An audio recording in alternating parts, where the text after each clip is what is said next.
यीशु मसीह मरे हुए से जी उठा है और वो स्वर्ग में है, हमारे लिए घर तैयार कर रहा है और उसने अपना पवित्र आत्मा में दिया है ताकि वो सदैव हमारे साथ रहे और पवित्र आत्मा से मार्गदर्शन मांगे कि पवित्र आत्मा हमारी अगुवाई करे।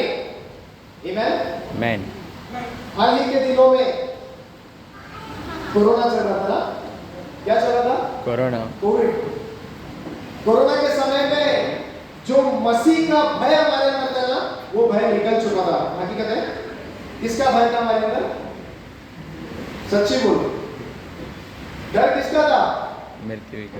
इसको छूनेगा तो ऐसा हो जाएगा, उसका कुर्सी पे बैठेगा तो ऐसा हो जाएगा, उसका टॉवल यूज करेगा तो ऐसा हो जाएगा। और ज्यादातर लोग सैनिटाइजर से अपना हाथ को धोते थे। लेकिन मैं आपको बाइबल में से एक आज्ञा बताना चाहता हूं, वो बहुत महत्वपूर्ण है। कोविड के समय पे, कोरोना के समय पर 2 साल मैं चुप नहीं बैठा, मैं जाकर के सेवा करता था, लोगों के लिए दुआ करता था, अस्पताल में जाकर के लोगों के लिए दुआ करता। लेकिन मैं आपको हकीकत बताना चाहता हूं, मैं 1000 लोगों के संपर्क में आता था, कुछ नहीं हुआ, जिंदा खड़ा हूं आपके सामने, क्योंकि मेरे परमेश्वर ने आज्ञा दी है कि मूसा को कहा कि एक मेमने को लेना है, उस मेमने के लहू को लेना है और वो लहू अपनी दीवार की चौखट में लगाना है। जहां कहीं भी वो लहू दिखाई देगा, कोई भी मृत्यु का दूत, बीमारी, श्राप उस घर में प्रवेश नहीं करेगा, क्योंकि वो लहू जो है प्रवेश मसीह का लहू है। लोग पहला सैनिटाइजर से घर में घुसे तो सैनिटाइजर, ऑफिस में गए तो सैनिटाइजर, किधर में भी जाते थे क्या लेते थे साथ में? सैनिटाइजर। प्रभु यीशु मसीह का लहू कौन लेता था? मेरे प्रिय, प्रभु यीशु मसीह का लहू साधारण लहू नहीं है। प्रभु यीशु मसीह का लहू हमारे हर एक देह को शुद्ध करता है, हमारे पापों को शुद्ध करता है, पवित्र करता है और हमें एक तेजस्वी कलीसिया के रूप में खड़ा करता है। आमीन। जब हम लोग बीमारी के विषय में देखें तो आदम और हवा में जब पाप किया, लेकिन उनके जहन में पाप को डालने वाला कौन है?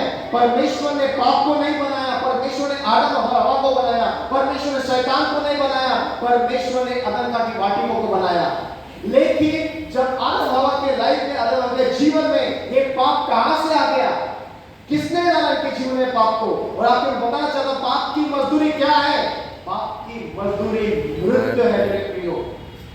लेकिन इस संसार में पाप क्या है किसी को नहीं पता है।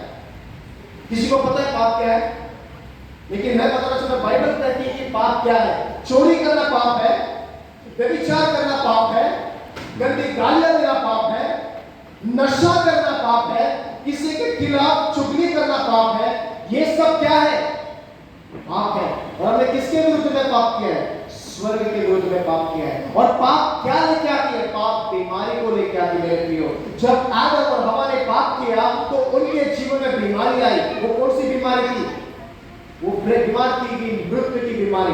परमेश्वर ने उसे आज्ञा दिया था कि तुम सारे झाड़ का फल खा सकते हो, परंतु अच्छे और बुरे का फल नहीं खाना, जिस दिन तुम खाओगे और मर जाओगे।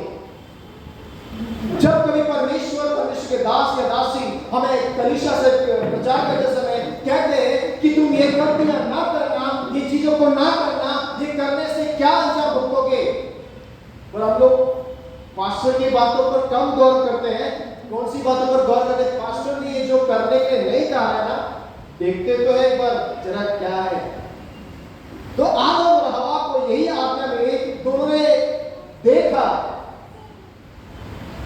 कि फल अच्छा है। सबसे पहले किसने टेस्ट किया?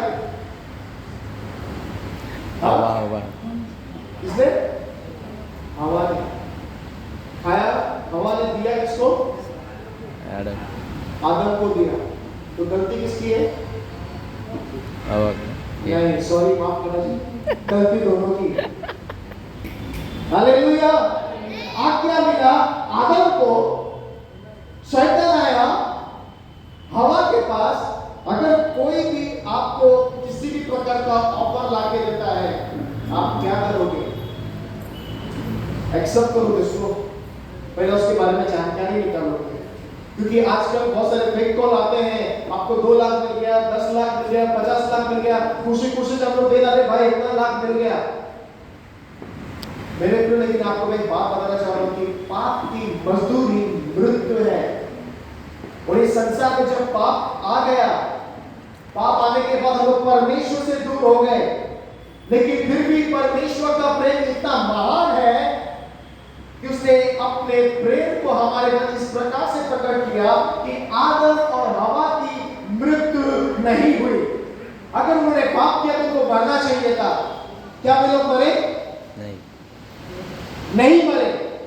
लेकिन जब हम लोग देखते हैं बाइबल में, वो लोग नग्न हो गए। नग्न होने के बाद वे लोग अपने आप को छुपाने लगे। जब परमेश्वर अदम का तिमाटी करके आया और आने के बाद पूछता है कि आदम और हवा आप कहां हो? आदम परमेश्वर को देखने छुपने लगा। जब हम गुनाह करते हैं ना, हम पाप करते हैं तो हम क्या करते हैं? छुपते हैं। किससे? एक दूसरे से, है ना? आया ना? हम लोग कुछ भी गलतियां करते हैं, माता पिता से छुपते हैं, या पास्टर से छुपते हैं, या परमेश्वर के दासों से छुपते हैं।